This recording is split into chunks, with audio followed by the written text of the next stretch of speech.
I wanted you and Eric to have some closer time together.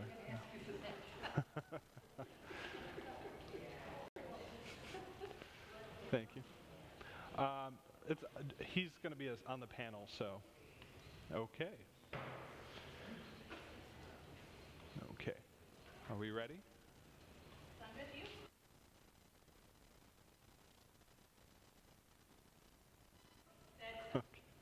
Um, Greetings, everybody. I think that carries pretty well. Okay. Are we good? All right. Thank you so much for coming today. I'm Sean Nestor. I'm going to be presenting on the Citizens Initiative Workshop. We are running just a few minutes behind, but that should be okay. We'll be able to manage our time pretty well. I wanted to just take a few minutes to do a little bit of housekeeping. Probably the most important thing is that if you have questions, please save them till the end. Comments or questions, there will be a period at the end, but we want to get through the material and through the panel before we invite the audience to ask questions of the panelists. The general format for today's event is going to be two parts. I'm going to give a presentation here that provides some of the details on how to do a citizens initiative, a lot of the facts, figures, the ins and outs, the process, the legalities. I'm going to cover that first. And I'm going to do that in a couple parts. The first just goes into the legality. The second is going to profile, what's that? The mic. Are we getting good mic coverage? Okay. I was hearing somebody saying that we might have a mic issue. Are you hearing it? Okay. All right. Okay. So I'm going to start it off by just starting in general about what the initiative is, and then I'm going to explain how the process works in Toledo. And then I'm going to profile the 4 successful citizens initiatives that have been done in Toledo in the last 4 or 5 years. And then provide some interesting statistics comparing some of the data between those before going into our panel discussion. Now our panel will actually feature 3 people from those initiatives. Chad Thompson could not be here today, but we will have Doug Jambard-Sweet with Move to Amend, who will be speaking about the Democracy Day Ordinance. We're going to have Marky Miller to speak about the Lake Erie Bill of Rights. And we're going to have Rebecca Maxey to speak about Keep the Jail Downtown. And I have some questions I'm going to ask them about their experiences that should hopefully go into some more of the nuanced stuff with initiatives. And then we're going to open it up for Q&A. Okay?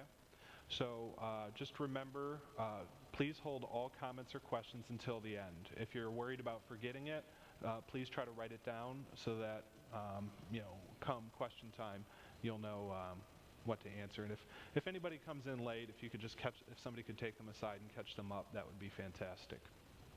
So with that, I'd like to begin. I want to start by just talking about democracy and what that means, because it's a term that can mean a lot of different things in a lot of different contexts. The type of democracy we're talking about is fundamentally just keeping a government that rules in the name of citizens accountable to the citizens it claims to represent. Okay? We're talking about democracy as meaning that we don't just say a handful of people get to decide for everybody else and that's the end of it. We say that if you're going to take we the people seriously, you need to understand that it's not we the representatives of the people, it's we the people. Which means if your government is not doing things in accordance with your will, you have a right to stand up and demand better of them. They don't get to claim to rule in your name while at the same time going directly against the things that you want them to be doing for you. So that's what democracy is about for us, and that's the context here. Democracy has been a problem in the United States and in the world for a long time. We're not the first generation of people to come to the realization that most of our legislators and most of our lawmakers are actually writing laws based on what wealthy interests want them to do, not what the citizens want them to do. Probably about 100 years ago, we had a wave of reforms in what's known as the progressive era or the reform era, where certain tools were created to try to battle against that corruption and try to rein in some of those excesses of people claiming to be democratic while at the same time completely thumbing their nose at what the citizens want. 3 of those tools, which you may recall from school, are the initiative, the referendum, and the recall. Today we're obviously talking about the initiative, sometimes called the Citizens Initiative or Ballot Initiative, but the referendum is also important. It's much like an initiative except it's on a law that legislators have already passed. So a good example of this might be if you go back 8 years here in Ohio, there was a law called Senate Bill 5 that was sort of to take away a lot of rights from public sector unions.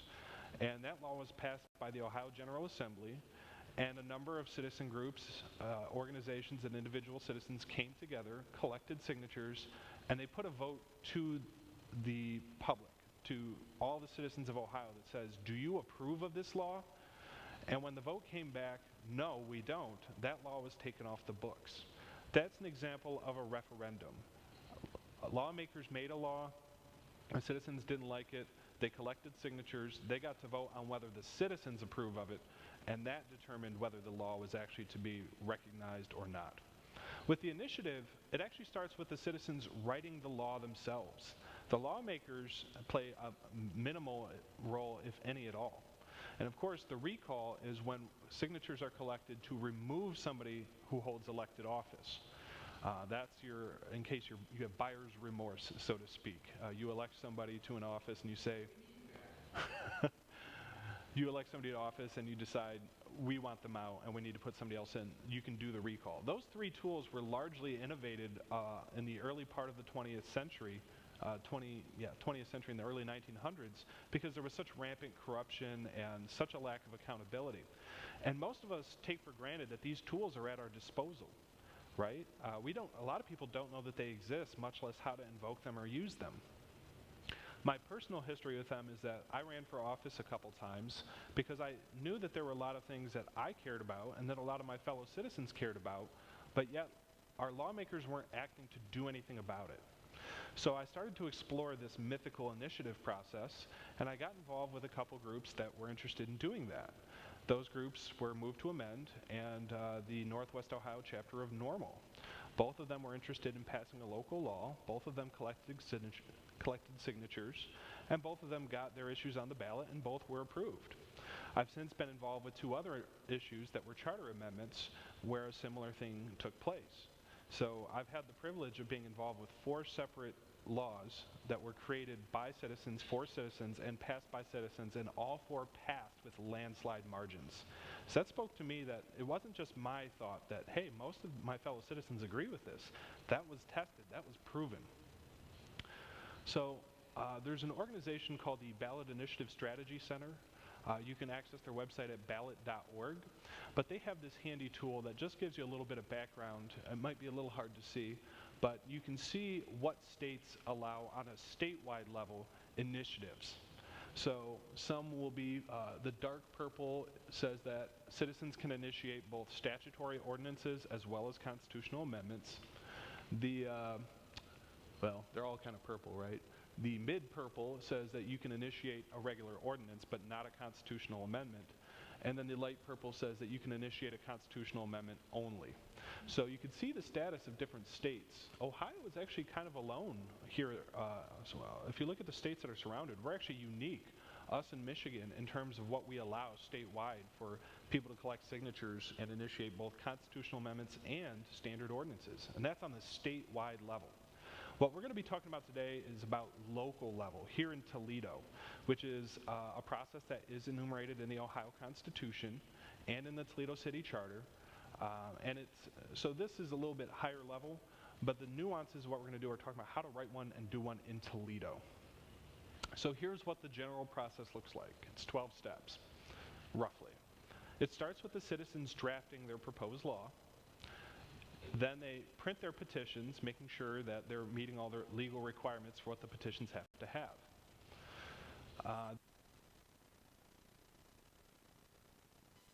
So at that point, they can collect the number of signatures that they need, and hopefully they get enough. When they feel they have enough, they turn all those signatures back into the Clerk of Council. The Clerk of Council then submits those to the Board of Elections, and the Board of Elections will look through all the signatures to see how many are valid. It then gives that number back to the Clerk of Council, who will then confer with Toledo City Council about the next step.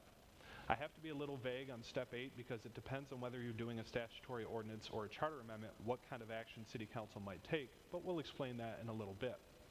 Either way, Council, assuming everything is good, we have enough signatures, Council's going to submit to the Board of Elections that they would like to see this go to ballot. The Board of Elections has to formally vote to say, yes, go ahead and place it on the ballot. The actual language used will be submitted both to the Secretary of State as well as to the proponents of the initiative for approval, at which point the public can actually vote on it. And if it's passed, it becomes law, and if it's not passed, it doesn't become law. So that's more or less what happens whether you're doing a charter amendment or a statutory ordinance for passing a law in Toledo. So there's a couple important things to consider. The first thing is whether we're going to use Toledo's rules for doing an initiative or Ohio's rules. So this may not surprise anybody who follows government closely, but the Ohio Constitution and the Ohio Revised Code give you a certain set of ways to do things, and then the Toledo City Charter and the Toledo Municipal Code give you another. And that's going to depend on whether you're doing statutory or charter, so there's kind of this matrix you can make almost. But those rules are slightly different, and you have to know what they are. They're mostly the same as far as the fundamentals, but there's a couple key differences that we'll talk about in a few slides. The important thing, starting on the left here, with, hey, are we going to use Toledo's rules or Ohio's rules? When it comes to a charter amendment, the Ohio Supreme Court has said recently that it's up to the initiators which one they want to use. They can choose to amend a charter of their city using the charter's own specified process, or they can use the process that the Ohio Constitution provides, which is slightly different. Most local organizations are going to choose to use the process outlined in the Ohio Constitution for reasons we'll see shortly. So, when it comes to regular statutory ordinances that are not charter amendments, the Ohio Constitution and the Ohio Revised Code say that if your charter has a process, that has to take precedence. So there's a slightly different scenario there. You kind of have to use your city charter's rules for doing an ordinance in that case. So let's talk a little bit about statutory ordinance versus charter amendment, which is what we have on the other side. Basically, there are two sets of laws, much like you might hear about constitutional law. And I'm not a lawyer, I'm going to put that out up front, but I have to understand enough about this, and I've had to confer with lawyers, so hopefully everything I'm saying here is accurate, and no lawyers here sue me. But statutory laws are basically your plain everyday laws that are dealing with whatever you have the power to pass laws on. But your charter is supposed to be sort of like your local constitution. It's supposed to outline the rules of the game and the general way governance is supposed to work in that territory. So when you're thinking about whether your law should be a statutory ordinance or a charter amendment, those are some considerations. Am I trying to rewrite the rules of the game, in which case I'm probably doing a charter amendment, or am I passing a law much like City Council might pass on a regular basis in their chambers, in which case I'm going to go with the statutory ordinance. Now, the rules and process for each of those two are different as well. They're similar, but there's a few key things that make them different. One important thing in Toledo that's actually unlike most cities in Ohio is that our charter says that any law passed by popular vote, meaning we collected signatures, we put it to the other voters, and the voters passed it, in that event, the City Council nor the mayor can go back and change or remove those laws. They are the law of the land. The only way to alter or remove them would be through another popular vote, meaning another citizen's initiative. So citizens' initiatives, when the Toledo City Charter was framed, they were held in very high regard. They said that anybody who passes a charter amendment, obviously that's meant to stick, and we don't want our mayor, our city council, or any other government entity going in and changing that. We want to respect the will of the voter. So that's something to keep in mind, and you have that benefit for both regular statutory ordinances as well as charter amendments. So let's assume you wanted to do a statutory law. You're not trying to amend the charter, you're not trying to change the rules of the game, you're just passing something that would normally be like a regular everyday law. Well, if you go by the Toledo rules, what's specified is that you have to collect signatures equal to 12% of the votes cast for mayor at the most recent general election. You also have to have 5 electors who are named as like the proponents of the law, and they have to be listed with their name and address on the petition itself. As mentioned, the city can't change or remove it. And it does require, uniquely, that any circulator, after they've finished filling out a petition sheet, has to get that sheet. They have to fill out an affidavit at the end that says, I collected this many signatures, and yes, it was all legal and valid. They have to fill that out in front of a notary who then stamps it. That's unique because I've known people who worked for statewide initiatives that were going to be law for the whole state. The state doesn't require you to do that, but our city government does. You do have to have a notary approve that you've collected this many signatures. That's a unique thing to Toledo law initiating. Now, if we look at the Ohio rules, which are generally for unchartered cities or cities that don't bother to create their own initiative process. So if I was in another city in Ohio and I wanted to do my own law, but my charter doesn't tell me how I can do it, the state of Ohio's got me covered. According to Ohio Revised Code 731.28 through 41, as well as 3503.06, if I collect 10% of the votes cast in my city during the last gubernatorial election, I have enough to be on the ballot. But I do have to put a notice in red ink on the top of every sheet warning about signature fraud. That's a requirement. And one thing is that, generally speaking, cities can still amend or remove under general Ohio law. We don't get that protection that's unique to Toledo there. This being said, in Toledo, it's not really relevant. I'm doing this mostly if you're somebody from a suburb or a nearby city and you're thinking of doing one in your town. That might be helpful for you, but in Toledo, the Ohio Revised Code actually says right at the end, it's section 41 actually, that says, if your city's charter says one, ignore all this, use whatever's in your charter. So the left-hand side is what rules. Okay, so let's talk about if we want to create a charter amendment, which is different. The Keep the Jail Downtown and Lake Erie Bill of Rights were charter amendments. Again, there's 2 sets of rules. There's what's in Toledo in the city charter, and there's what's in the Ohio Constitution, and the citations are there. According to Toledo, in the city charter, they say if you want to amend the Constitution by collecting signatures, you need to get 10% of the voters. And there's usually about 200,000 voters, so you need about 20,000 valid signatures. It's a pretty high margin. Again, you get the protection that the city can't mess with it if it's passed. And it does have this nice requirement that says if it's going to be on the ballot, the city government has to pay for it to be printed in full in a newspaper of general circulation at least twice before the election, so that presumably voters can have a chance to be informed. So that's the traditional way to amend the charter in Toledo. But Ohio Constitution gives us another way to do it. And this is actually based on 10% of the votes cast in Toledo during the last general municipal election, which is a much smaller number, okay? Voter turnout tends to be low for municipal elections, unfortunately, but the upside is that it becomes easier to do citizens' initiatives. The idea being that if people aren't excited by the candidates they get to vote for, maybe we need to make it easier for them to write their own laws. So the city cannot amend or remove anything passed by popular vote this way. It's right in the Ohio Constitution. That's, is that 18, Article 18, Sections 9 and 14. So again, going back to what I mentioned before, you can choose when you're doing these laws, you can choose which one you want to use. And most people in recent years that have tried to do charter amendments find that the Ohio Constitution's rules are actually easier than their city charters. We'll see some examples here. So here in Lucas County, we have 5 chartered cities. Chartered cities under Ohio law have the ability to do initiative. Toledo's the biggest one, and as of today, if I wanted to do a statutory ordinance, like a regular law, I would need to get 6,178 valid signatures. And that's per the Toledo City Charter, local rules. If I want to do a charter amendment invoking the state's rules, it's actually a smaller number. It's actually easier, signature-wise, to amend the charter than it is to pass a regular law, which seems backwards, but that is what it is. You only need 5,244 signatures in Toledo to put a constitutional or a charter amendment on the ballot. So in Maumee, according to their charter, if you want to do an ordinance, it's 10% of the votes cast in the last gubernatorial election, which happens to be 621, For Oregon, they actually do 15% of registered voters, so that's like a pretty big number, 2,422.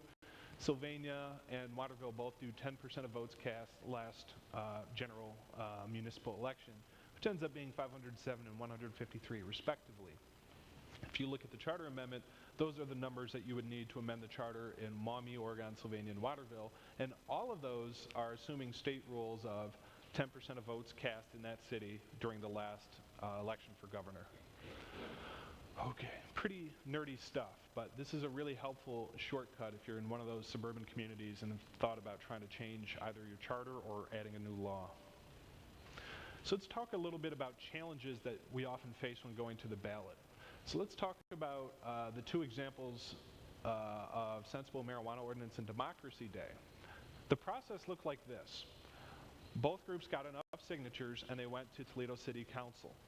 And part of the process enumerated in the city charter says that anytime signatures are gathered by Toledoans for a public vote, City Council gets first crack at it. City Council has 30 days before it, this is part of the pipeline. Okay, you got enough signatures, but council gets to act first.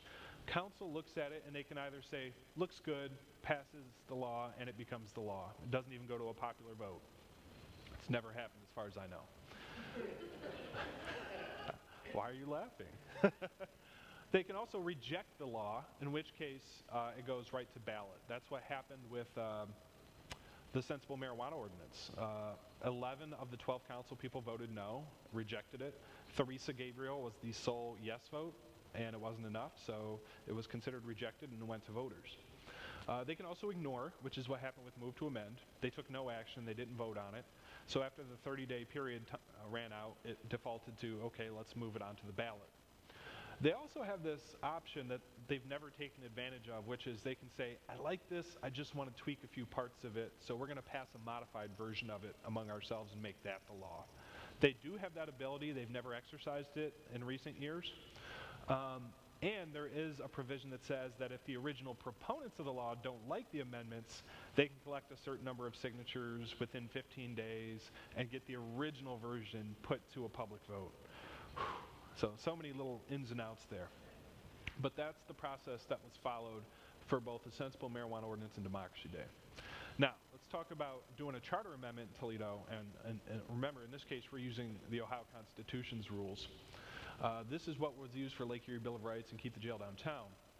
And in this case, the obstacle you might run into is that the Board of Elections, due to a law passed in the Ohio General Assembly a year or two ago, the Board of Elections has been operating under the belief that if they don't think a law will be 100%, enforceable, like if there might be something that it could possibly be challenged on, they can just say nobody gets to vote on this. Which is traditionally called a power called judicial review, and normally that's held only by the Ohio Supreme Court. This law is controversial. It has not really been fully challenged yet, the legality of it, but some boards of elections continue to act as though they have the ability to determine for you whether or not you're allowed to vote on this, even if you've got all the required signatures. So one thing you'll find out is with both of our charter amendments, we turned in signatures in time to be on the November 2018 general election ballot. We were not on it because the Board of Elections blocked us. We had to go in front of the Ohio Supreme Court twice, and we had to go in front of City Council, but we were eventually put on a special election ballot. And so you have to watch out for that pitfall. So that's something you may run into if you try to do a charter amendment. So you can't talk about this without at least touching a little bit on a concept called home rule. A lot of people will say, well, I get that there's a local, state, and federal level, and we have laws on all three. But what kind of laws are the jurisdiction of the state government versus the federal government versus the local government? Well, these are the two most relevant pieces of the Ohio Constitution touching on that.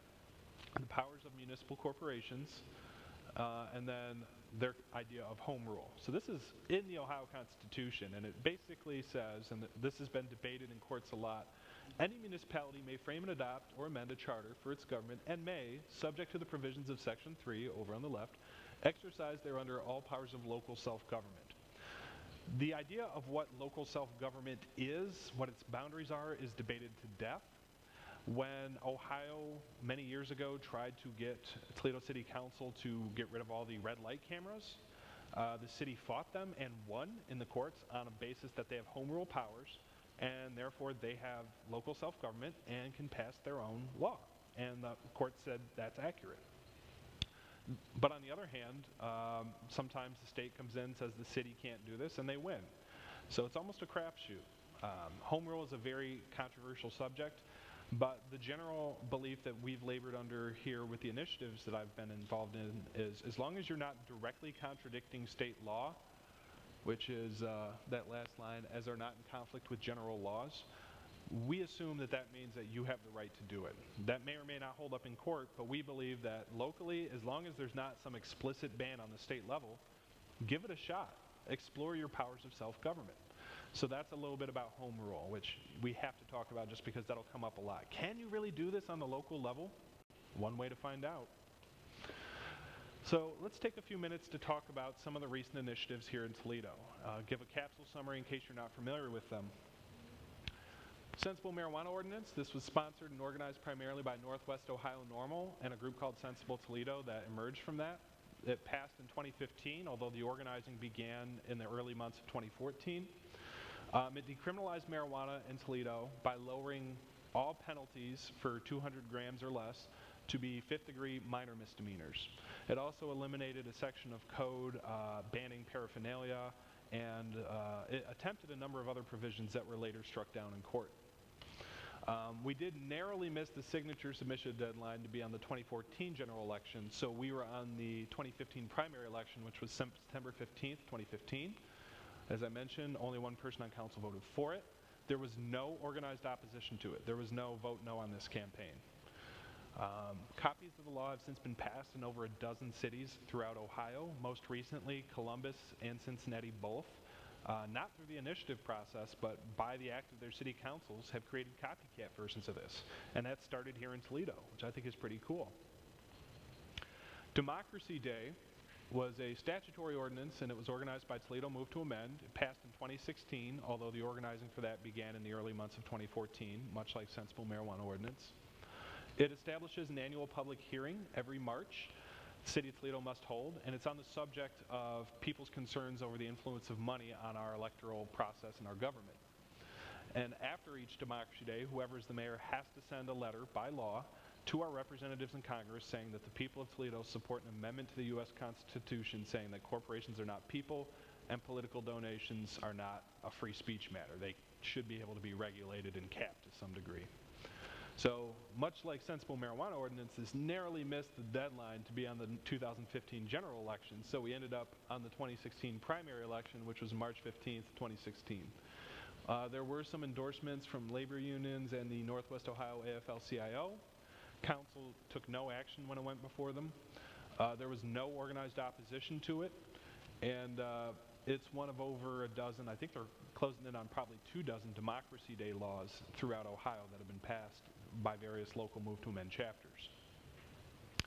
Lake Erie Bill of Rights, charter amendment organized by Toledoans for Safe Water, passed earlier this year, establishes legal personhood for Lake Erie and enshrines its right to exist, flourish, and naturally evolve, provides a mechanism for citizens to bring suits in court by providing standing to people who don't have standing right now.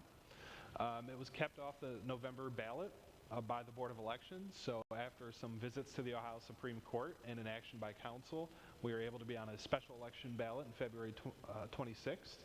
It was opposed by a number of very powerful entities, including the Ohio Farm Bureau, the Ohio Chamber of Commerce, the Affiliated Construction Trades, and British Petroleum. Over $300,000 were raised and spent fighting it. It is the first major rights of nature legislation enacted in the United States. It received international attention and acclaim, and it is currently being copied by communities all over the world, most recently in Hawaii, where they're attempting to fight the creation of a giant telescope over indigenous land. Keep the jail downtown. Very similar process to the Lake Erie Bill of Rights, except the goal here was to keep a jail from being built in a neighborhood. The Lucas County Commissioners were completely unresponsive to the interests of the area citizens. This was the second place they attempted to build it. Once the county commissioners made clear that they weren't interested in talking to the citizens collected signatures and put it on the ballot. Went through the same kind of rigmarole as Lake Erie Bill of Rights. Had to visit the Ohio Supreme Court a couple times and needed an action from council, but it finally was on a special election ballot February 26th this year. There was no organized opposition to it, and at least for now, it seems to have stalled the construction of a new jail at the proposed site. So this is where I get to indulge my spreadsheet side. I've been one of the few people to really keep track of all the numbers and statistics, but you can see for each of the 4 initiatives, and I kind of did them in sequential order, how many signatures were needed, how many valid signatures were needed, how many were submitted, how many were deemed valid, and what was the accuracy rate? Because when you're going out there to do a petition, you want to get good accuracy. It's generally been understood that if you pay people to petition, your validity rate is much lower than if you have volunteers. And by the way, all 4 of these initiative drives, nobody was paid to petition. Everybody went out and did it because they believed in the cause. And it's kind of an interesting trend, but with each sequential initiative, for some reason, they've gotten better and better signature validity. And there's not a lot of continuity between them, but maybe it's just people are, who knows. It's an interesting bit of data, but we had 73% accuracy with Keep the Jail Downtown, which is incredible, starting with 56% from Sensible Marijuana Ordinance. You also get this sheet of paper from the Board of Elections that tells you why they're striking certain signatures down as invalid. I've collected that from each of the 4 initiatives, so you can see what tends to be the killer of valid signatures. Usually not registered at the address provided is the #1 problem. That's across the board. Followed by they're just not registered at all. People don't know that they're registered, but they sign the petition sheets anyway. You also see that duplicate addresses are a problem, as are just things are blank. There's not enough info. But these are all the stated reasons given by the Board of Elections for rejecting signatures. It's a really interesting comparison, and you can see that the problems that haunt one usually haunt the others. So if you do an initiative drive, these are things to be really mindful of. Here's the results. Again, going sequentially, how many votes yes, how many votes no, what percentage did that represent? We see that the lowest performing was the Lake Erie Bill of Rights at 61%, which is still a landslide, and the highest was actually Keep the Jail Downtown with practically 80%. That's incredible.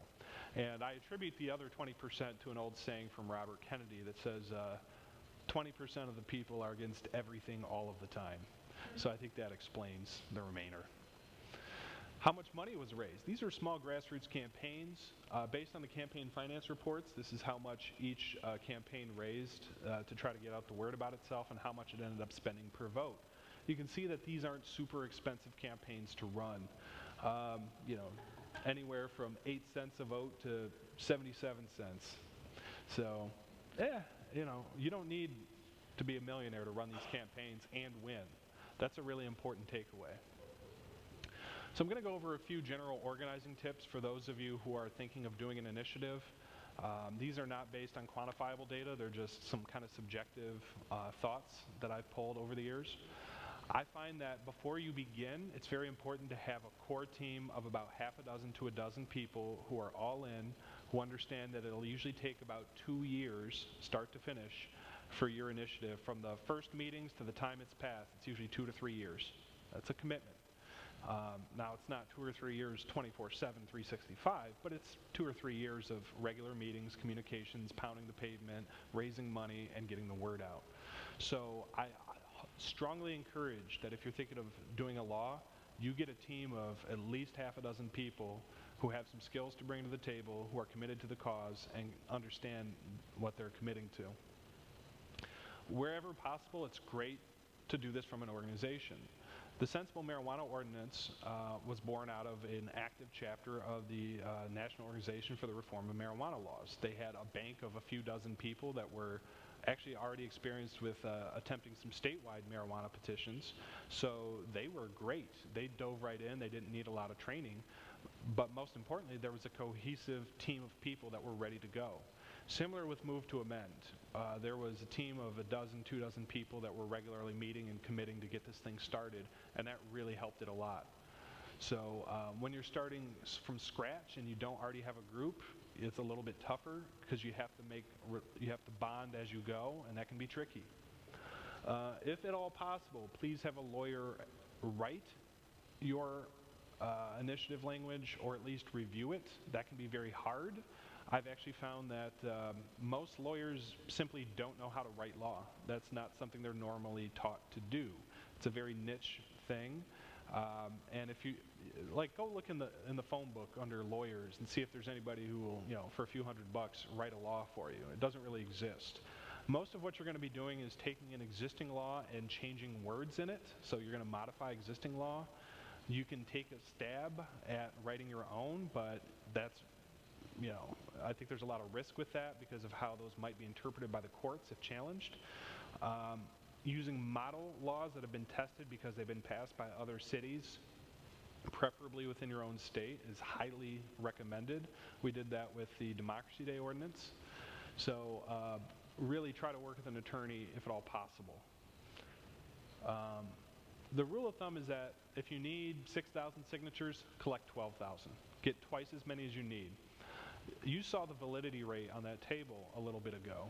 At the low end, we had a 56% approval rating. So generally speaking, being pessimistic, about half your signatures will be wrong. So always try to collect at least twice the number you need. And the shorter amount of time you can get them, the better. Because the longer things go on, the more likely you are to see duplicate signatures,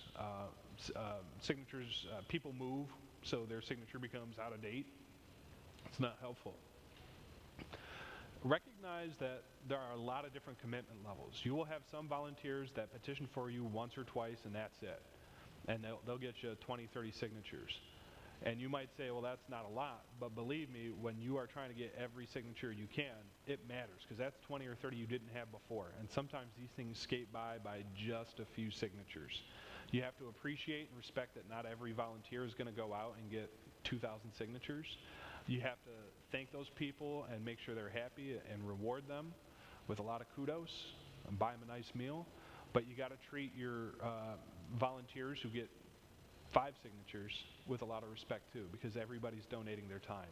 You got to build that in. Don't harass the people that are only able to do it once or twice. Don't try to guilt them or make them feel bad, but thank them for their time. And for the guys that are working really hard, make sure that you let them know that you appreciate their work. Especially if you're doing local laws that require a notary, like the statutory ordinances do, it really pays off to have a notary on your team who can collect the signatures and notarize people's petitions right then and there. So if you don't have a notary, consider becoming one. It's a small fee and a test you take at the Bar Association, and you're a notary. You got to pay for your own stamp, but that's the fun part. You can start stamping stuff. Your organizers need to talk often. How often that is going to depend on the team and where they're at in the process, but probably at least once a month, your core organizers should be getting together in person to catch up on where things are at and what needs to be done. And you also, beyond the organizers, you need to communicate to your supporters, the people who are casual volunteers or people who are eagerly awaiting the opportunity to vote on this issue or to donate to make it a success. So make sure that your communication is strong. Use quantifiable data to evaluate your progress. Say how many signatures are we at? How many do we need to get? Are we getting more than we used to or less? Are things starting to slow down? And why is that? Let's talk about what works, what doesn't work. Take time within your group to listen to people and have them share their experiences and what kind of tips they picked up while petitioning. That's a huge help.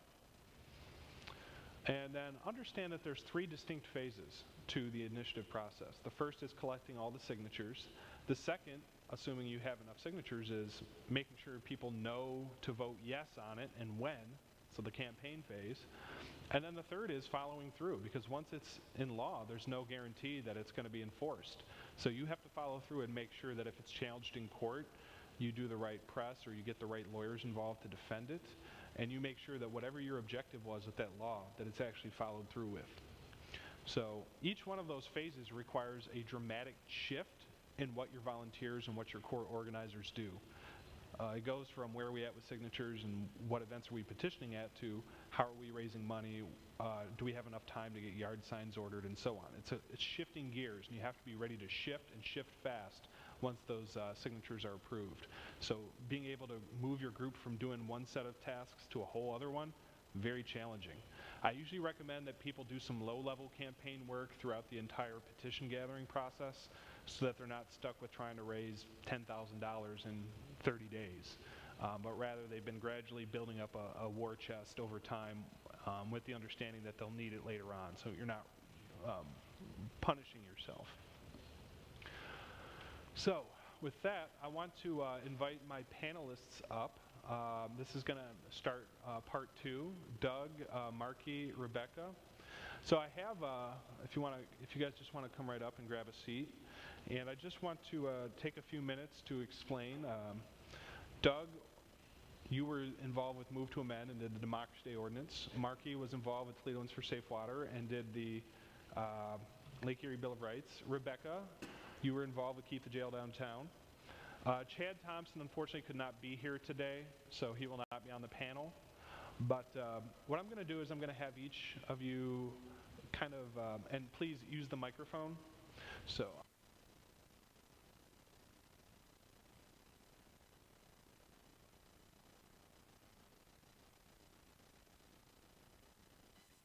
Try to have it go sequentially with each thing. So Doug to Marky to Rebecca. We'll just go that order with each section here. And I'm just going to have each of you give 5 minutes to tell your story about how you got involved with the initiative and what it did and what it was like and what it meant for you. And after that, we're going to go into some questions that I've prepared for each of you to answer. So once we get that settled, yes, and please silence your cell phones if you could. So let's start with Doug. Tell us a little bit about yourself and about the ordinance. Hey everybody, glad to see you all. Friendly faces. We started Move to Amend locally in Toledo in about 2011 in November, and we decided to go into the initiative process in 2014. Move to Amend is a little bit different than the other efforts because it's a part of a national grassroots effort to amend the Constitution to state that corporations shouldn't have the rights that people have and that money is not political speech. So we looked at the petition process, initiative process as a tool in the larger toolkit for reaching these goals. So we kind of following a blueprint from communities across the country, and part of it is petitioning, getting something on the ballot, or either getting something passed locally that supports a constitutional amendment. Part of it is education, putting on events to kind of let the public know what it is that we're trying to do. For us, that was kind of a challenge because a lot of folks don't really think about money in politics and corporate personhood. So that was part of, a larger effort for us, actually, that getting people to understand what we're trying to do.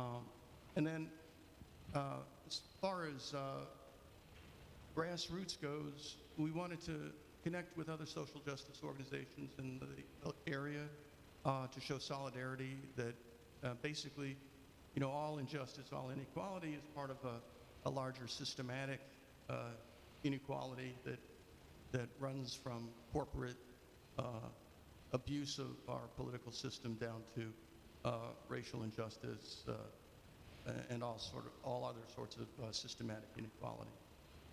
So we gathered signatures for about 2 years. We gathered about 12,000 signatures, 10,000, something like that. You saw the numbers up above, and I got it passed. That was pretty much the easy part. We had, like Sean said, a good organization of folks. Tony Salaji, the audience, collected, I think he was number 2 or 3, number 3 in signature gathering. Number 2, Carol. And I made it my personal mission to be number 1. So, and it really takes a lot of different types of organizing skills. And when you're doing this on the fly with no professional staff, that's a real challenge because one individual might have certain skills, another one might have another set of skills. We needed media skills, we needed social media skills, we needed organizing skills, we needed to be able to gather large numbers of wandering cats to get them organized to do things that we wanted them to do. These are actually people, but they sometimes like herding cats. So, it's not easy, but it's definitely a learning experience, and I just really think that we should continue to utilize the initiative process to do grassroots organizing, because the more we do, the more we learn, the more institutional memory we've got. And I don't know how much time that took. I think you're good. We're good. Okay. Thank you. Yes, you may clap. My name is Marky Miller, and I'm one of the organizers with the Lake Erie Bill of Rights. I think most of us were coming into this with no experience, with very few skills on how to do this. It was very learn as you go, and that's what we did.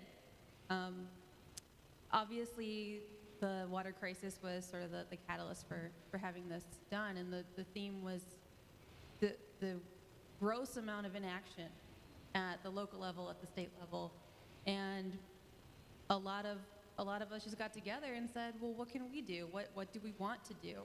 And didn't limit ourselves to what does the law say now. We'll write our own damn law and say this is what we want. And a big part of that I like to say is not that we were giving Lake Erie rights, but recognizing the rights that for so long had been violated. And it's getting those little distinctions and changing your perspective along the way. I know you said it was like herding cats. I always say it's like herding butterflies when you're trying to organize. It's very difficult. You're coming to the table with some ideas and not a lot of skills and some experience. So you really had to just figure out what needed to be done and who was going to do it.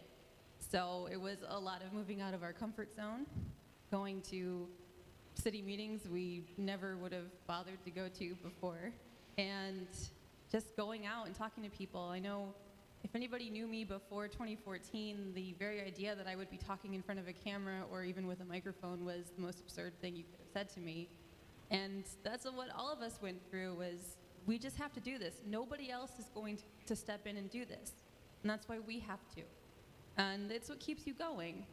We ended up being kept off the ballot, a lot of arguments with local officials, with state representatives. We lost several times in the Supreme Court. And, but it wasn't really a loss that said, okay, this is the end of the road. It was, yeah, we didn't get the decision that we wanted, but we can start to see the chaos. We can start to see the cracks. And we're seeing that they don't really know what to do with this. They don't know how to respond to this. And that's slowly how you start to say, okay, we lost, but it's a win. And that was probably the best part of organizing for this. And how do you change that loss into a victory? And the confusion of the decisions from the Supreme Court saying, well, yeah, we need to make a decision, but not today. That's a great victory for us. So, hopefully that everybody can walk away with this idea that it is possible and it is doable, and you don't have to wait for someone to tell you how to do it or to do it for you, that you have a lot more power and authority than probably anybody wants you to think you have. Nice.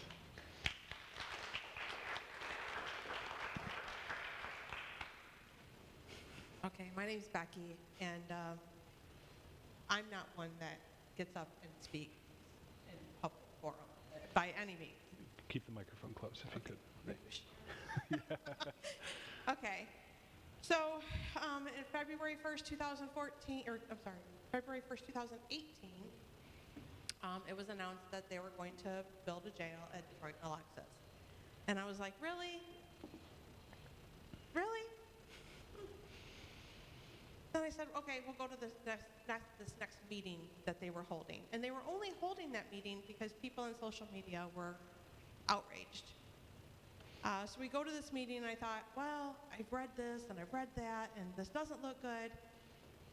I'll talk to our public officials when I'm there.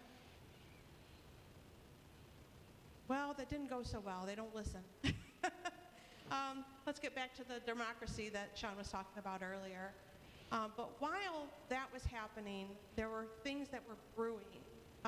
People were really outraged on social media. And all I did was message one person. And I said, hey, can we get together? I told my significant other, I'm like, this is kind of scary. You know, we're meeting strangers at bars, you know. Like, this is scary. Like, you got to go with me. So there's 4 of us. We meet at a bar, and actually we met at a restaurant bar. But we're kicking things around, we're throwing information, and we had no idea what we were doing. And we decided when we walked away, well, he's going to make some photocopies of a flyer that he created and deliver door to door, and I was going to create a Facebook group, and we're going to throw people in there and see what happens. Well, that Facebook group grew by thousands over the next few weeks. It was something astronomical. I could not believe the support that we were getting. And people were stepping forward, and that meeting that they held downtown, that very first meeting, I mean, it was bursting at the seams. People were there, people cared. Our first meeting that we held, our only announcement was through our Facebook group. And we had about 250 people that showed up. There was no sitting room. And I had to speak. I was petrified, but I did. And we drew up what we thought was a law, and somebody came up and they said, no, I don't think that's going to work in the court of law. And they worked at an attorney's office and with an attorney, and so we decided at that point, well, let's get people's phone numbers. If people are willing to step up, we're going to grab phone numbers, we're going to grab emails, and we're going to figure this out. And that's what we did. We went to the table, we figured it out. That's when we also found out that the Lake Erie Bill of Rights, that they were trying to get enough signatures. So we kind of took some of their language, we threw in our language, and we intermixed them, and we had a petition. But it took us about 6 weeks maybe to pull that off. We made sure that we were covering all bases, that they were not going to do what, our government wasn't going to do what they did when the East Side tried to have them build a, what was it, like a sports arena, a rec center or something on the East Side. We were going to make sure that we covered all those loopholes, and I think we did. But in about 4.5 months, we collected over 10,000 signatures. There was about, I want to say about 60 to 70 people in total that were collecting signatures. The information that Sean shared tonight, he shared with me probably the second time I met him. And I took that information to heart. And as she described it as butterflies, I described what was happening, because we didn't have time. Time was not on our side by any means. But I described it as there were several of us that had rubber bands tied to one another. We were all tied at the waist with rubber bands. And our waists were tied to another 5 people with rubber bands. And we were running for the finish line, and we had no idea where it was. When somebody got tired, we threw them on a bed, and we would drag them along. I mean, it was something crazy. But we did it. We were successful with what we did. It did pass in February. It was with a lot of push and pull with the Boer folks, and that's what I was telling her earlier, is we really were drawing off each other through the process. When one would get tired or they would run across an obstacle and we were at this hill, one would push the other over top, and then we would yank them with that rubber band and pull them over. I mean, it was something I never thought I would experience, but I did, and we did pass, as did they, and right now, we wait for them to be challenged. We have people that still go to their meetings, and we go over their meeting notes on a regular basis, and we wait. That's all I have. Awesome. Thank you. Let's give it to Doug. Pass it back to Doug. All right. Thank you so much, guys. And I just want to take a moment to thank all three of you for being here today, not only because, we're privileged to be here to benefit from your wisdom, but for all the work you put in to make the efforts that you represent successful. Because I don't know, until you've been involved with an initiative, you really can't grasp how big of a haul it is, like how hard it is to really make happen. But it can happen. It's happened 4 times in Toledo in the last few years, and I'm certainly hopeful that we see more. But the examples you guys are setting and the information, the path that you're plowing for others to follow is huge. So if we can get a round of applause for that.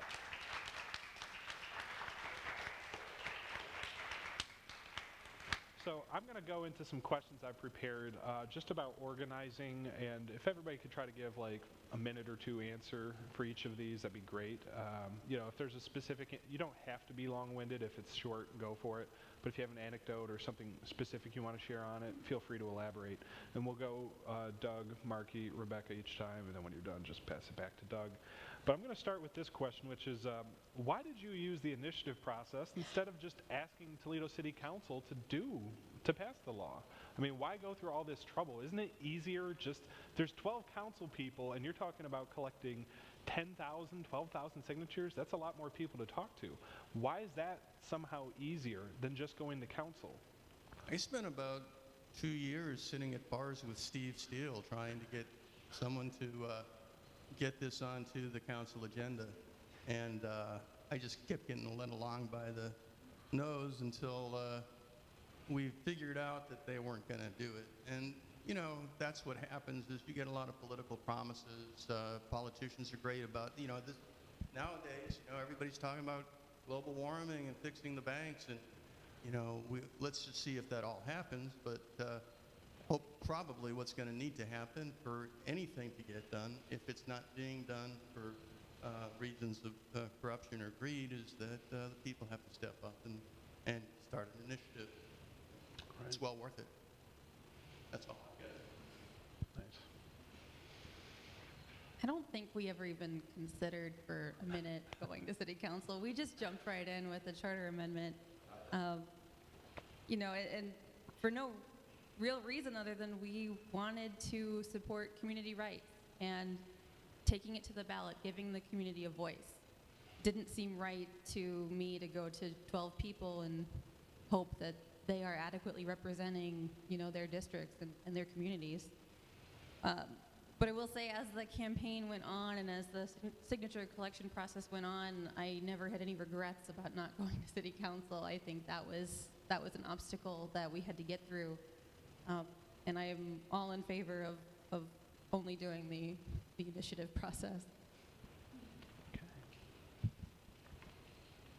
I'm going to be quite blunt. The reason you don't go to Toledo City Council or to your representatives is because they don't listen. We did go to them, and we had people who continually went to them over the course of 6, 7 months. We still have people that go to their meetings. But bottom line is, they don't listen. That's good. Thank you for that. Yeah, I mean, that was something I heard a lot while working on the initiatives. I would occasionally hear somebody say, isn't it just so much easier to contact them? And it's like, have you tried doing that? Especially for anything that's potentially controversial or might shake up a power player. There's just not a lot of will, but that's why the initiative process was created in the early 20th century. So let's talk about money. How much money did your campaign raise? And was it as much as you wanted? Did you have a certain target in mind? Did you reach it? Were you short any? I mean, what were your feelings about money in the campaign? Did you do well? Could you have done better? Did you feel regret? No. Yes. No. Maybe. We raised, $2,000? We wanted to be at the top of the leaderboard in terms of dollars, or the bottom in terms of dollars per vote. And we did that 8 cents per vote. So we bought our votes real cheap. Just kidding. We wanted to do a lot more. We wanted to, get some more media. We're talking about after collecting the petition signatures and getting it on the ballot. We had, that 3-month period where you want to get your message out to people. And again, I ran into people for a year, 2 years afterwards that said, that was on the ballot? How come you didn't tell anybody?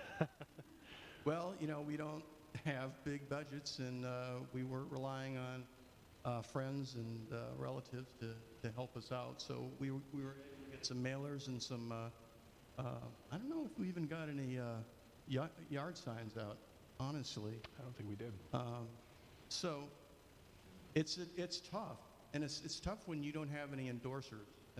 So I would say that if I were to do it again, I would work harder or get somebody that is good at endorsing organizations and getting them to step up to help a really good cause. Okay. So we raised, I think, just under $7,000, which I don't know if we ever set a goal for ourselves because it seemed like the clock was never on our side. It turned out to be enough, but certainly if we had more, we could have done more. I remember I did an interview with a Canadian radio station, and the guy he had driven around Toledo the week before and called me and said, I drove all over Toledo. I didn't see one billboard or sign or anything for the Lake Erie Bill of Rights. We're grassroots. We don't have billboard money. It was just funny to me, the expectations of a well-funded campaign versus, the kind of scrappy effort that we put together. But we did a lot of one-on-one interactions with people as much as we could. Would say of our 10 to 12 core organizers, we're all in our, 20s and 30s. A lot of us have children or multiple jobs, going to school. So we could only get together at 7:30 at night on a Friday or early in the morning on a weekend. We tried to make it work. So the outreach was always a challenge.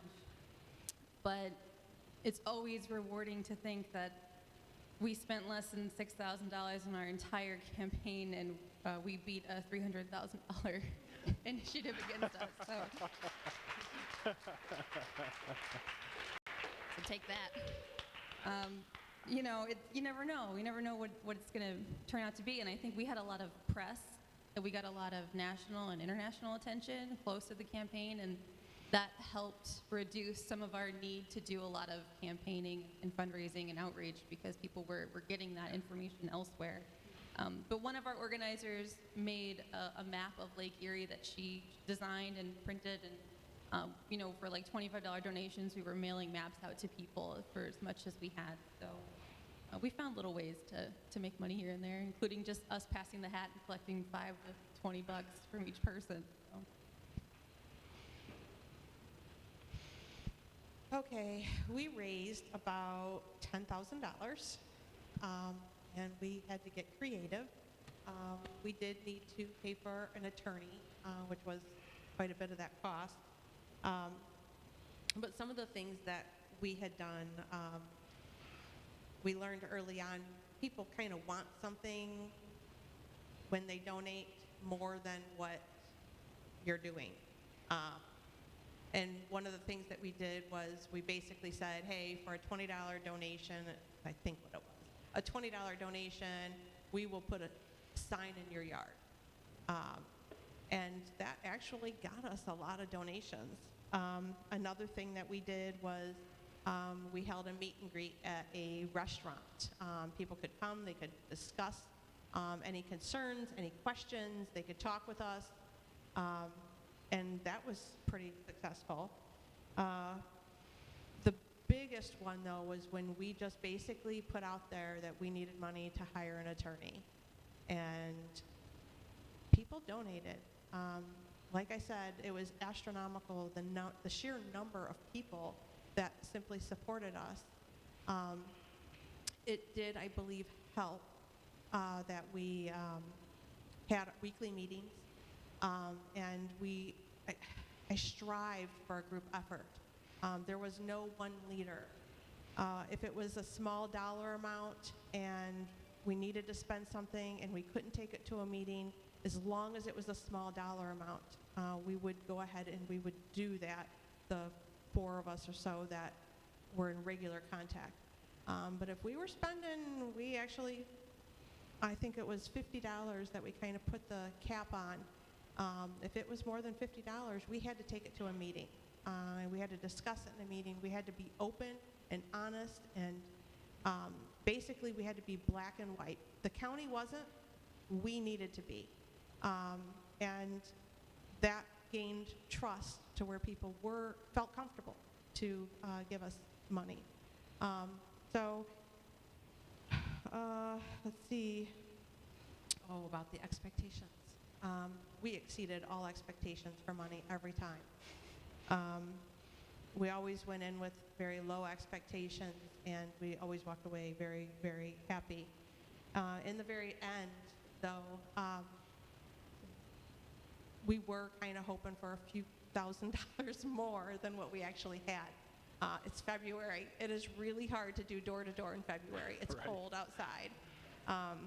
So we took those nice days and we utilized them to the best of our ability, and we mailed out as much as financially we could allow. And I want to say that our biggest thing outside of the postcards and the things that in our signs, because we made signs, we bought signs, but the biggest thing that I think that helped was simply talking to people. We were campaigning from day one before we even had an initiative, had anything drawn in front of us. We were out there, we were talking with people. We were talking with people when we were standing in line at the grocery store. We were talking with people when we were at the post office. We were talking with people when we were at a kids event at the schools. We were always talking to people, and we constantly, every meeting that we had, we reiterated that because it's free. Right. Thank you.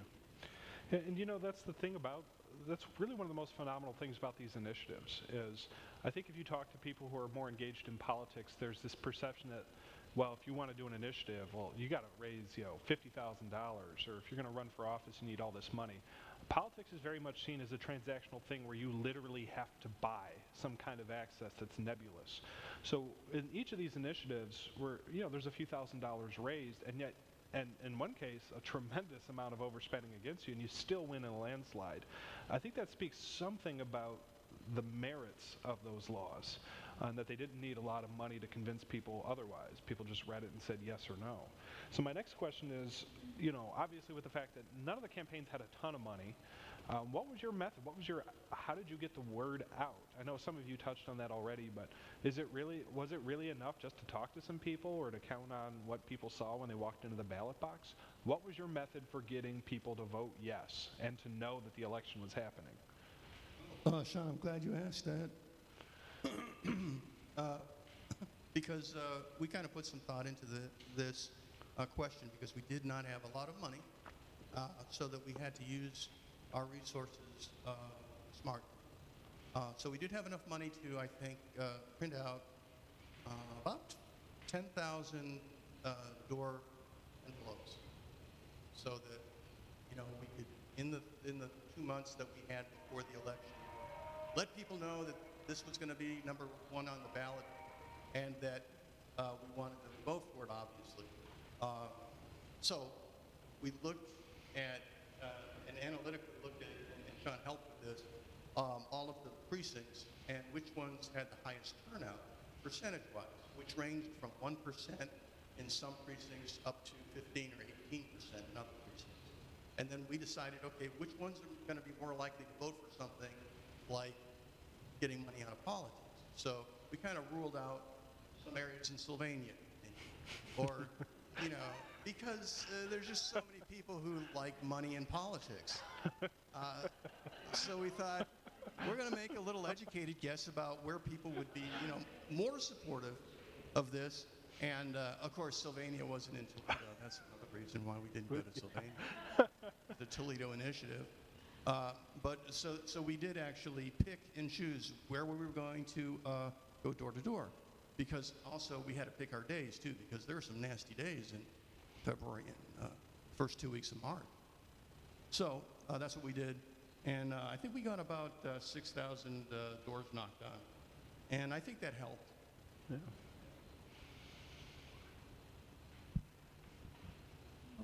We relied really early just on social media to recruit people and would host events just to get people to come out, meet with them one-on-one. I remember finding a day off and meeting people where they work or going to their home, and it is a little scary at first. Like, oh, I'm just going to do this. And just convincing them, and you're spending a lot of time saying, please help us collect signatures. This is what you have to do. And 50% of those people you never hear from again. As pleasant as your meeting went, they just end up not wanting to be part of that or not wanting to collect signatures. It is a scary thing, especially if you've never done it before. But when it came time to the campaign, we did yard signs, which are a nightmare to put in a yard in February, I agree. Yeah, we did mailers, which is probably the most effective thing, but I think we only could afford about 10,000 of those. And we did a lot of door-to-door, which was also when it was raining ice and it was a level 2 snowstorm, and we'd say, well, we can't drive home, so let's keep going.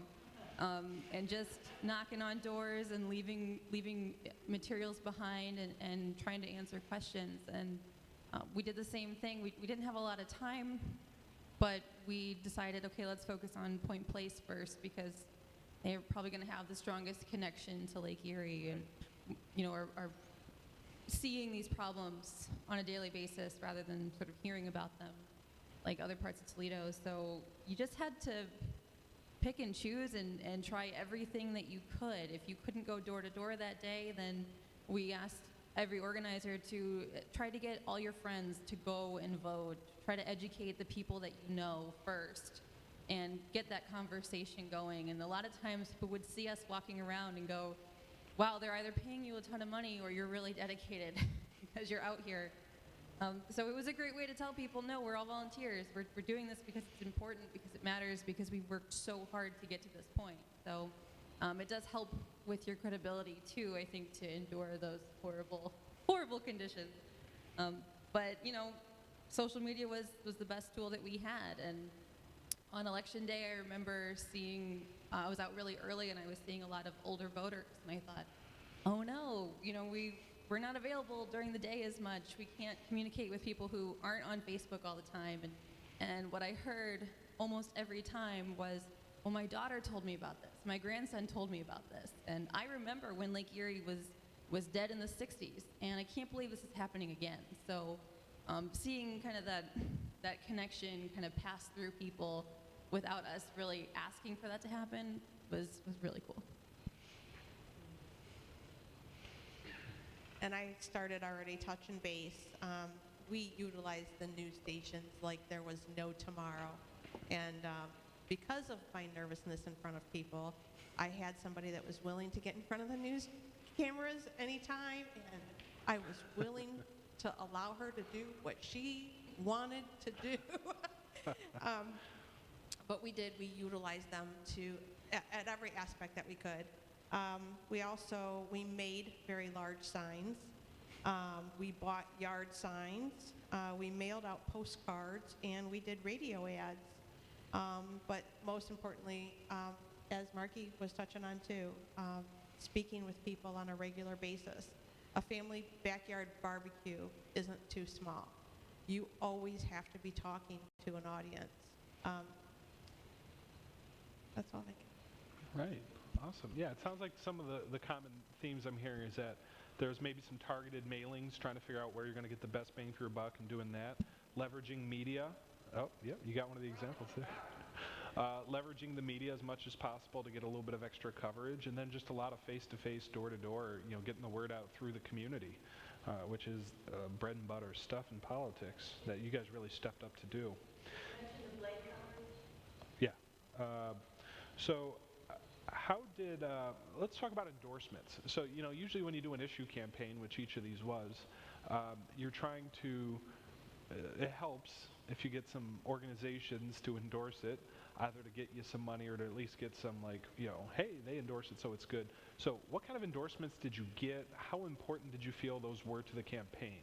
And what was your method of getting the ones that you got? Well, we didn't have a great endorsement effort, maybe because of the skill set that our team had. We did get building trades, local, endorsing us, which was great. And it really, the argument that we were kind of forwarding was, look, you guys in the trades have been getting crushed by business interests. So this seems like a good thing for you to support. And they did. And they actually provided us with some nice donation money for our effort, too, for the campaign.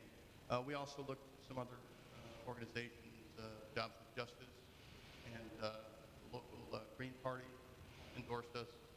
So I think the endorsements help, because if you have an organization that's large enough and then they endorse you and then you ask them to kind of step up on your behalf with their members, it's kind of a good addition to your campaign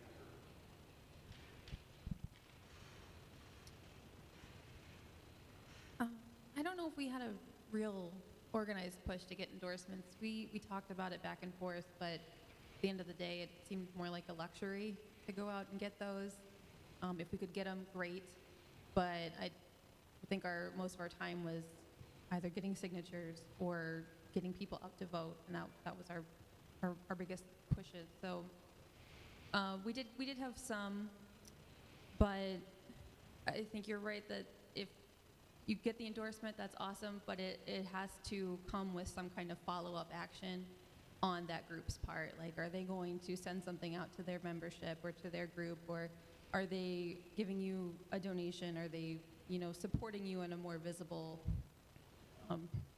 space? So it really depends, and with the limited time that we had, we just didn't have a lot of time to go out and make those asks and say, please consider it and get back to us. It was like, you gotta tell me right now. But we did have, and still do on our website, have a support letter that we sent around to different groups to say, if you want to sign on, let us know. And so we have hundreds of names on our website, followed by different organizations. Some are national, some are regional, some local groups, some businesses. So we did try to highlight that, but I don't know if we got a lot in return as far as them then reaching out to their base. So that was probably something that there needed to be a follow-up, and we just didn't have the time to do it. You've got a city in Italy. Okay, we tried. We tried getting endorsements. We met with people. We talked till we were blue in the face, and our initiative was controversial. No matter the number of people who agreed with us, they were not going to come out publicly to support us. It felt like a door slamming in your face repeatedly. So although I would agree with Doug that they are important, I'm also going to tell you that they're not that important. When your initiative is a common sense initiative, most people have enough common sense that you don't really need the endorsements. So we were very successful, and I truly believe it's because it was a common sense initiative. Right on. Yeah, I mean, obviously one of the great things here, going back to like a lot of the lifeblood of these campaigns were the volunteers, the people who, as Marky mentioned, stepped up and were not paid, and that really impressed people. When people hear that people are doing this because they care and they get the issue, that carries a lot more merit than, oh, I guess you're just doing this for money, right? People are very cynical about politics and political issues, and in each of these campaigns, the fact that they were volunteer-led was huge. So let's talk about that, because I think that there's got to be something there. What was your secret? What was the magic sauce to like getting the volunteers you needed and motivating them to get this monumental number of signatures? I mean, how did you recruit volunteers? What were your challenges in getting them and getting them trained? Talk to me about volunteers. How did you make that happen? Well, I think that every effort has a little bit of a different flavor to it. As you've probably already seen from the way speak into the mic, please. how we approach things on the different initiatives, and the actual question that we wanted to pose to voters. And for us, we were looking sort of at a high, top-level issue that kind of relates to social justice and inequality. So what we did is, well, we started with a great opportunity in the Occupy movement, and there were a lot of people who came out for that. Actually, I wanted to say that we need another Occupy.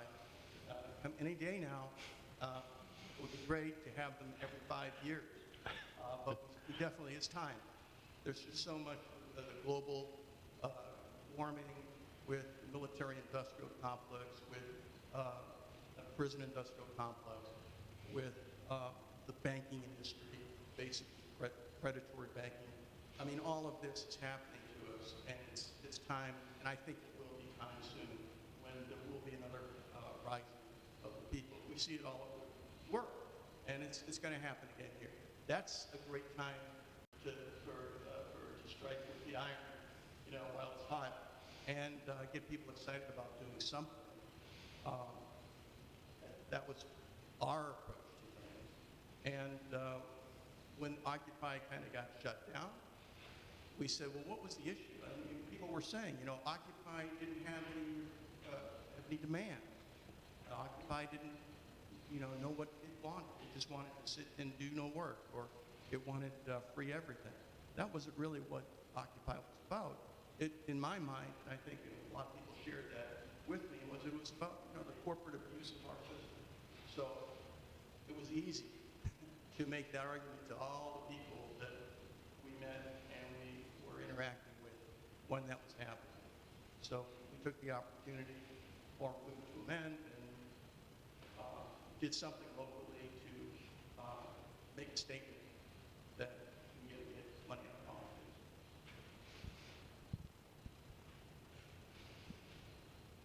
I don't know what works, and I don't know why. It just happened. It comes together. You find people and you connect with them, and you find something that they believe in, that they can get really passionate enough about to want to get involved. I can't make anybody go out and do this work. And I think we were fortunate enough to have, our core group be really devoted for over, 2-3 years, and come together consistently and say, okay, we're going to go to this event, we're going to table here, we're going to hit this neighborhood, we're going to take our lunch breaks and take shifts at JFS. And we just made it work. We didn't stop and wait for volunteers, but we tried to pick people up as we went.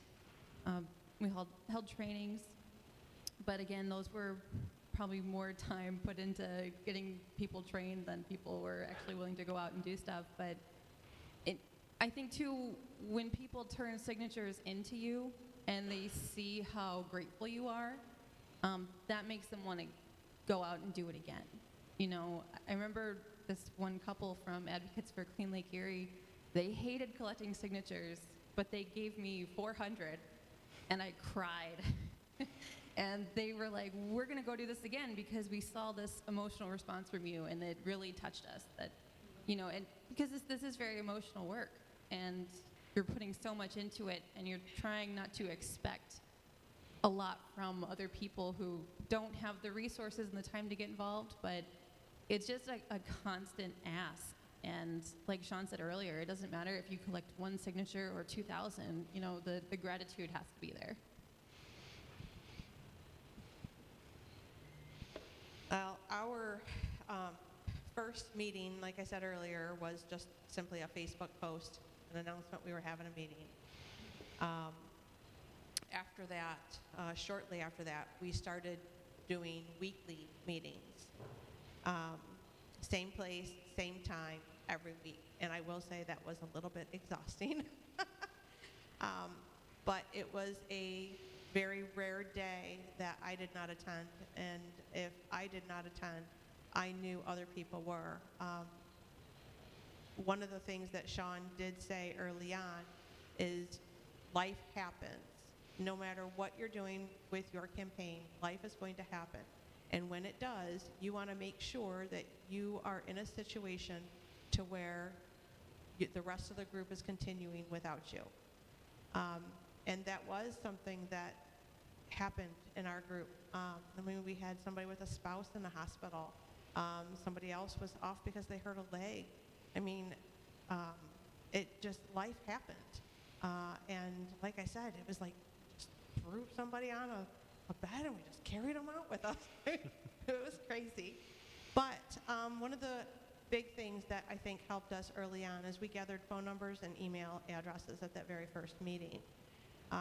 So we would post, we would email people. Sometimes we would call and say, hey, we got a meeting coming up. And we would ask people to attend. As for training, though, we really didn't train outside of petitioning. I didn't know if there really was anything that we could be really training for, just basically asking people to talk. When we had our weekly meetings, the things that we would do is we would discuss any new developments, because we were talking with commissioners on a regular basis, we were talking with council on a regular basis. We would go over all of our public records requests, we would review them, we would discuss them.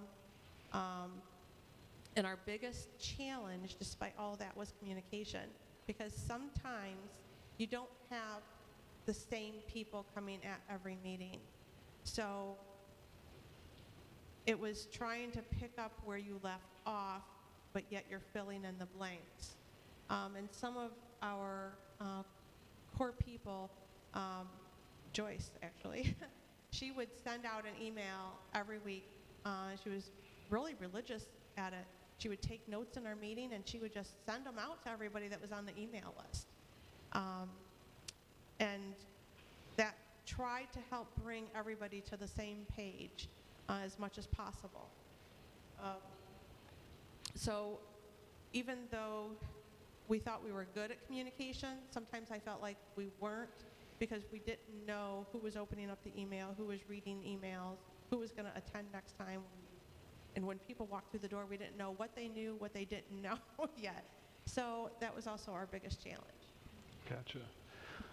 Yeah, I mean, obviously, volunteer recruitment and retainment is a big part of any initiative, and there's, I think it is almost, unique to the issue, what you're going to get out of people.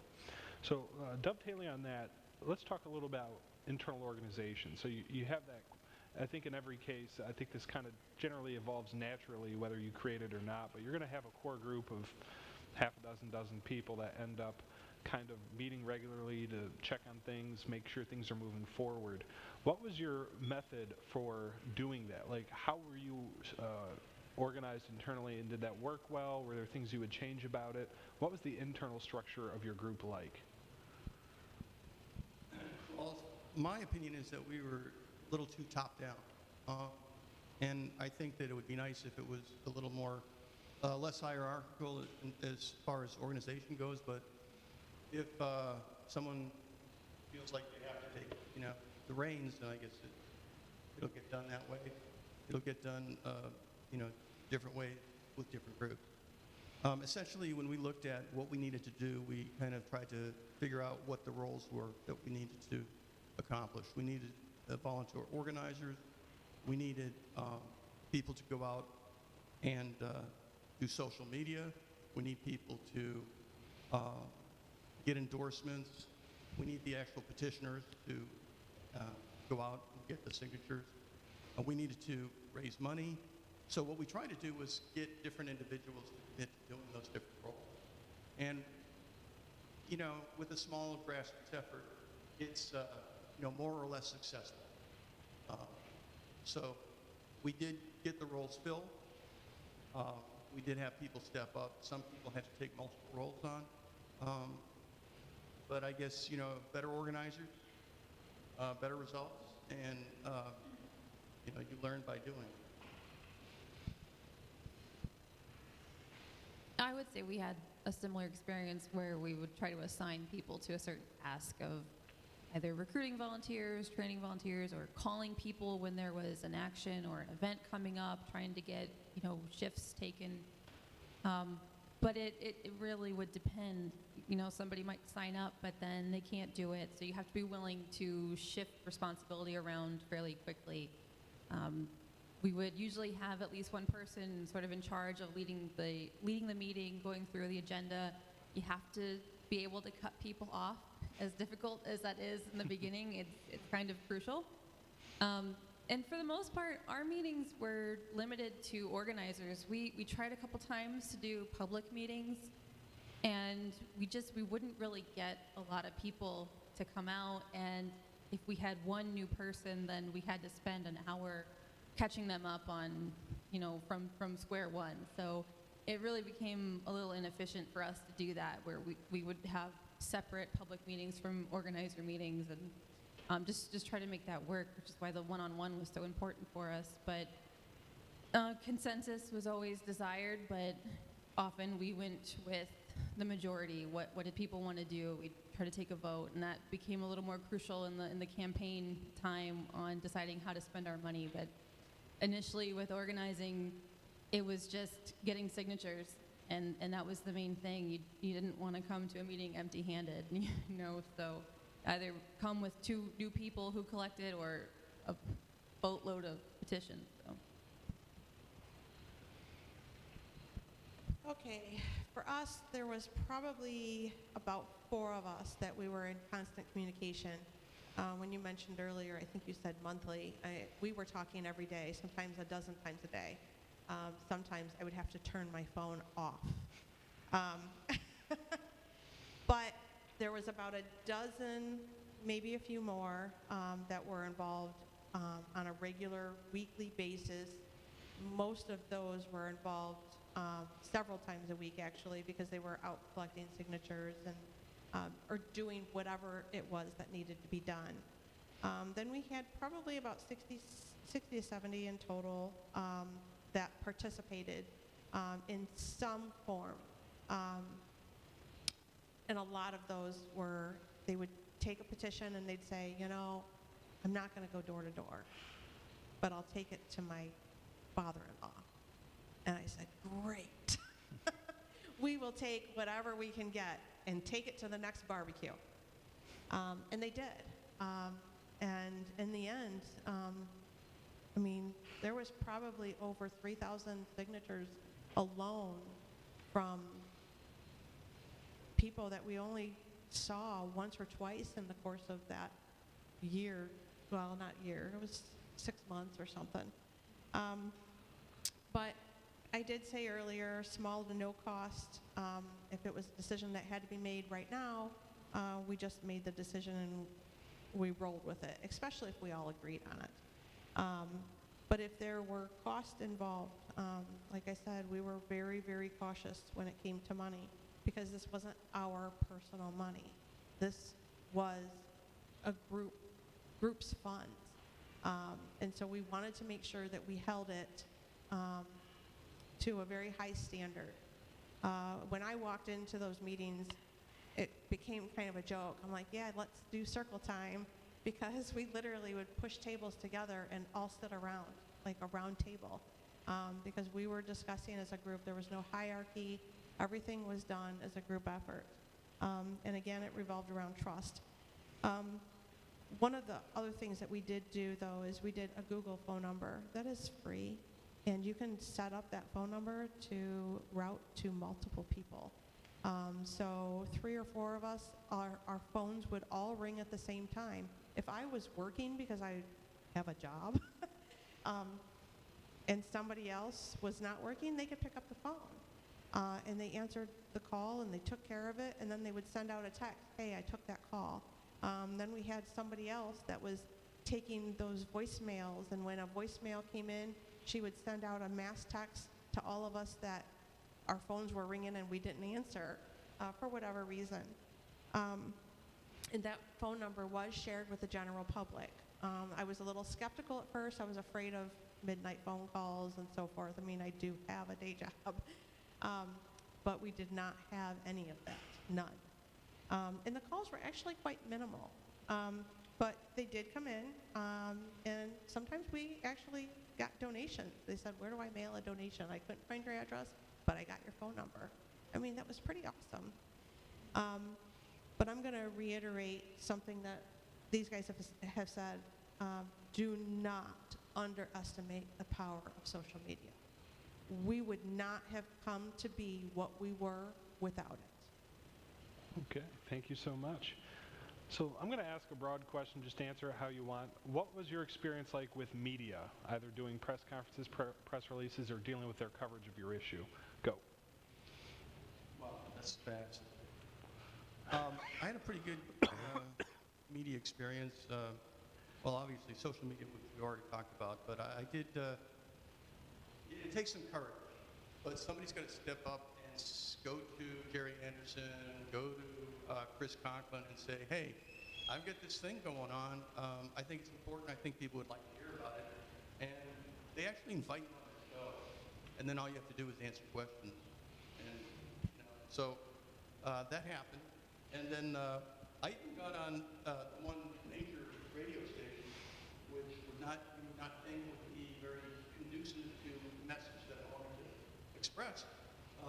But SPD, Fred Lefebvre, had me on a couple of times.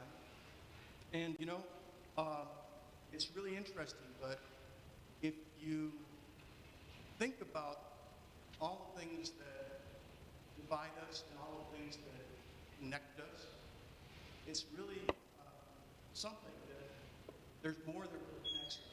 And you can talk to a conservative person about, liberty and the fact that our liberty is being stolen away from us by, non-human entities, and it makes a lot of sense. So I guess try to find ways to speak to different audiences and use media. And it kind of worked for us. I don't know to what extent, but it's definitely something we're venturing into. I wanted no part of media when I first started this, and that kind of became the role that I took on. I don't really know how that happened. I'm still trying to figure that out. But it is really important, and remember being terrified the night before I knew I had to do a press conference, or I know the first interview we did, I think right before the election, was Scott Sands. So it was a lot of challenging, different audience that I knew was not going to be in my favor. But it turned out to be kind of fun because I would get to say what needed to be said. And even though I was speaking for myself, I knew I had to represent the group. So it's this balance of being snarky and truthful with also sending out a message that people would want to get on board with. So kind of let me be creative now and then. But the media was so important, and that helped us so much. It helped us gain credibility in the community when advertisements came out saying we were outsiders and extremists and we're from out of state. People knew, wait, no, I know this person. I've seen all of these people in my community. I've seen them on the local news. I know that they live here. I know that they work here. So you get to know your community, but they get to know you, which is really crucial.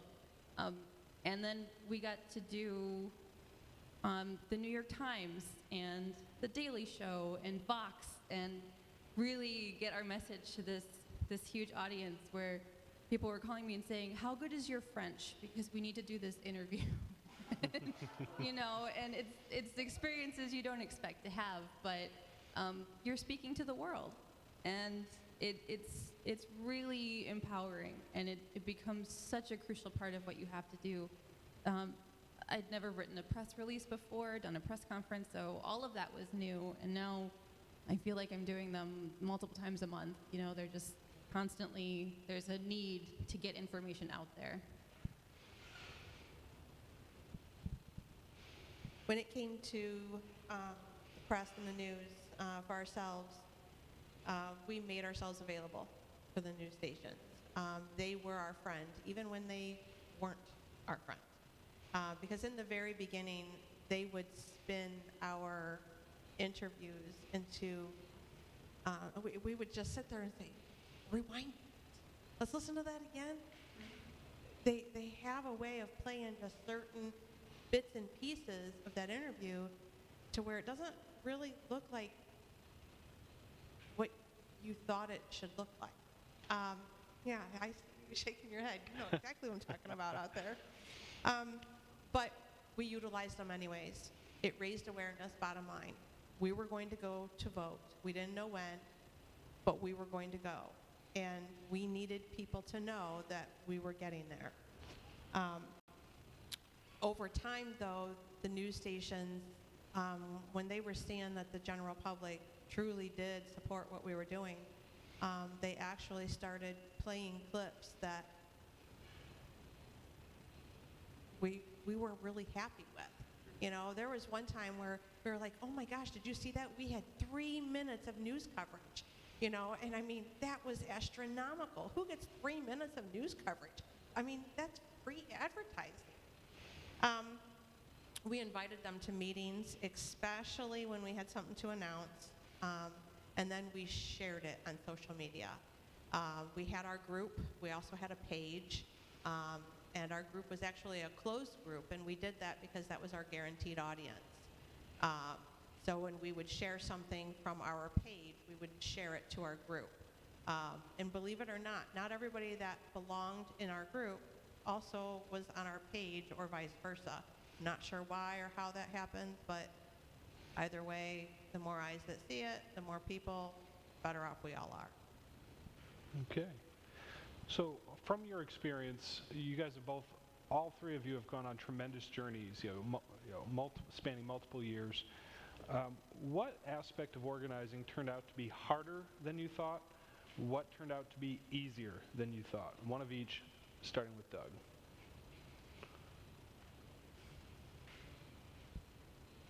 The hardest part is getting message out to the public, because the media is not your friend in general. If you're not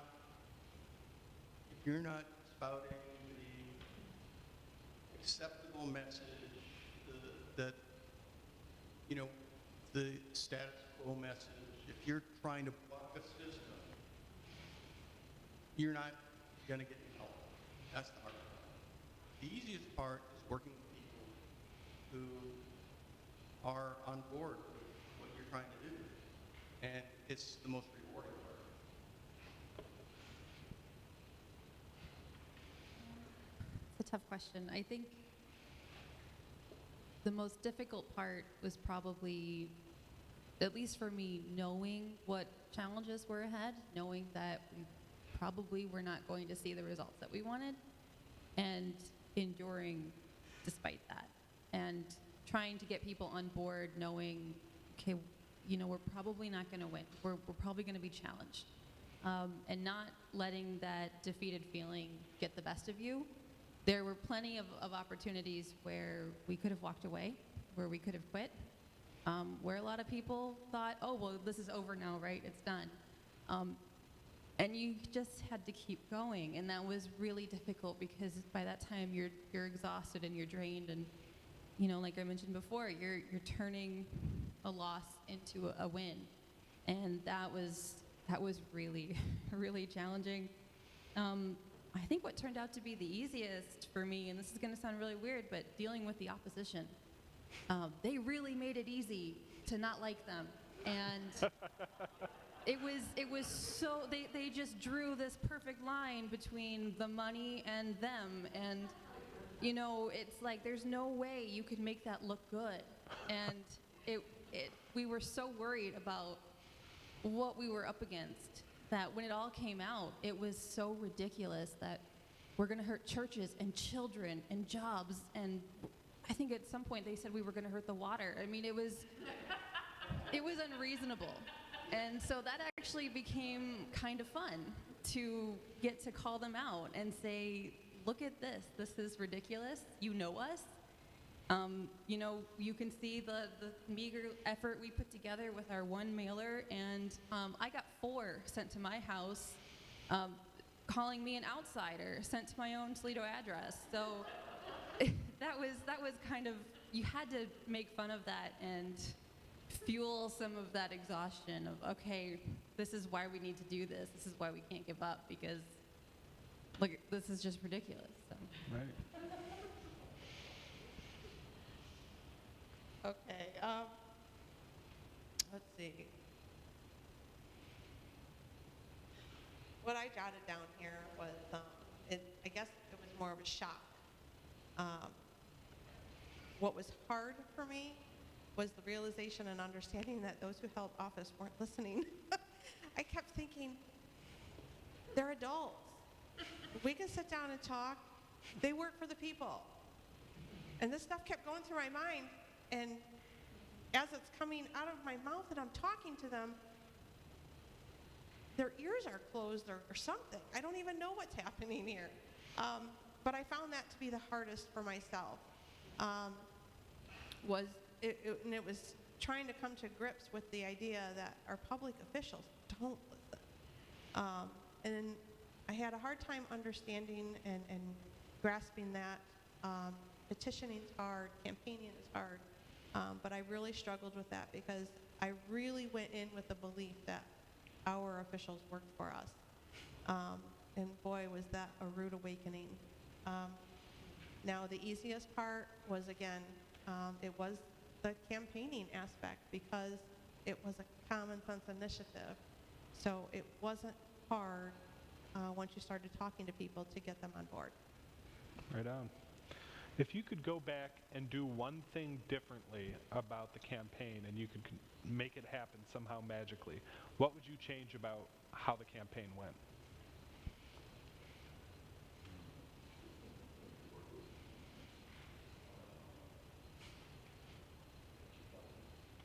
I would have gotten every member of the city council and political establishment to endorse us and say everybody should go vote for this, because that was the biggest barrier to our success. Was that magically, I can't be magical about it. Yeah. Magically thinking, everybody understands what the problem is and execute. I think the one place we could have done better, at least early on, was getting our message out to the community. We were so worried about the pushback that we were going to get that we tried to stay under the radar while we were collecting signatures. And I can see now that that's not a great idea when you're dealing with the press, right? Because they're going to call you, and then they're going to want to get the other side, and they're going to call the people who you are claiming are against you. So that gets you noticed. But I think we could have done more outreach, at least within the community, going to groups, doing presentations, just trying to do a little more networking on the ground before we got to that campaign phase, because then it was a lot of work to catch up on at that time. Okay, now this is where I'm going to get a little bit bold, and I've only done this one other time throughout this whole ordeal. What would I do differently? Absolutely nothing. We won. I like it. All right. Last question, and then we're going to go to the audience. But how would you summarize the impact of executing and winning a citizens initiative? What did it mean to you personally? What did it mean for your life? How did it make you feel to be a part of that and to be in the leading role in it? Well, it feels great to be involved in something and to accomplish it. I highly recommend that everybody think about doing that. It's a lot of work, it's a lot of effort, but when you get to the end of the road, it's so fulfilling. And, when I can look and see that we established a statute with the city of Toledo that there's going to be a Democracy Day every year until the constitutional amendment gets passed. That's pretty cool. And you know what? When people come to that Democracy Day, they can speak their mind and talk about issues that our political leaders are not facing. So I think that's a great thing to think about. Definitely. It's a really emotional journey, at least it was for me. I mean, it was a lot of personal growth. It was a lot of challenging myself and working up the nerve to just get through things and getting stronger at those things every time. But overall, when it comes to this kind of organizing, it's as empowering as it is intimidating, and you have to balance that out a little bit. But you know, I would like to tell people too that what we're doing with challenging the current system, with making new laws and setting new standards, is along the same lines as what the people went through with the civil rights movement, with what the suffragists went through to change the norm, and that took decades. It didn't happen overnight, and people were tortured, they were jailed, they were killed, they were mocked. I mean, they went through so much, but to give us standards that we can't imagine not having today.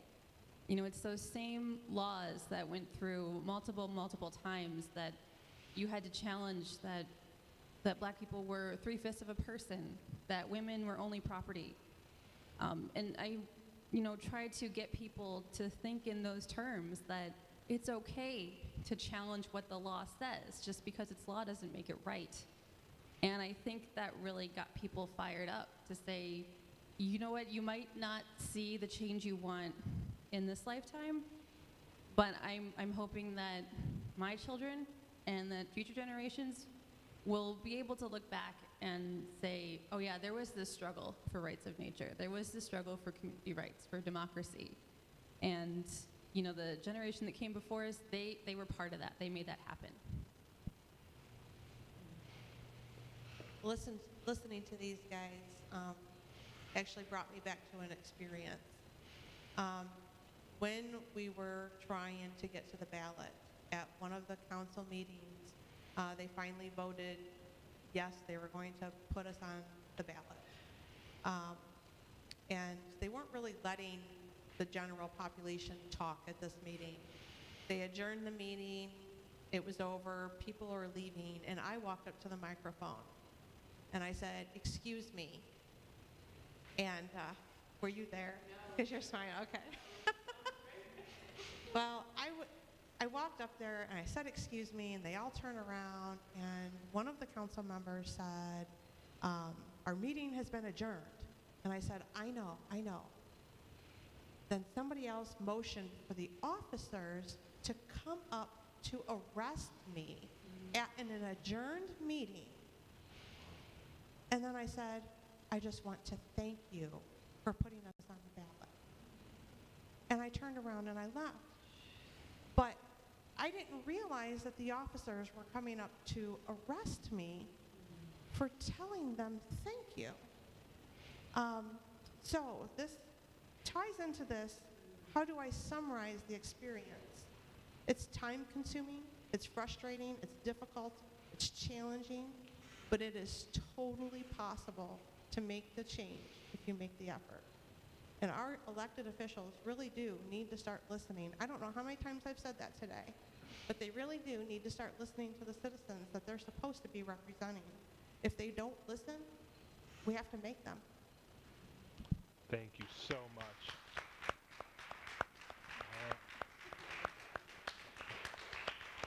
So, I think we have time for maybe 2 or 3 questions from the audience. If there's anybody who has a particular question they'd like to present to the panel. Is anybody going once? All right. I'm curious about your day jobs and background. You want to start with Doug and just move it down?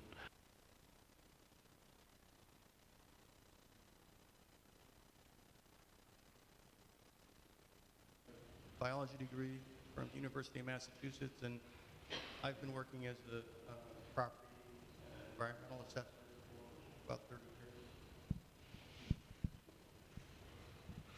So I have a master's degree in environmental science, and while I was getting that degree, I realized very quickly I wanted nothing to do with the environmental field. Hated every moment of getting that degree, and just that I'm just going to get this on principle. When this campaign first started, I was living in Toledo, and I believe I was working at Yankee Candle. And then I moved to Fostoria for my husband's job. I was commuting back to Toledo to sell cars at Toyota. I had no experience or time to really bring to the table.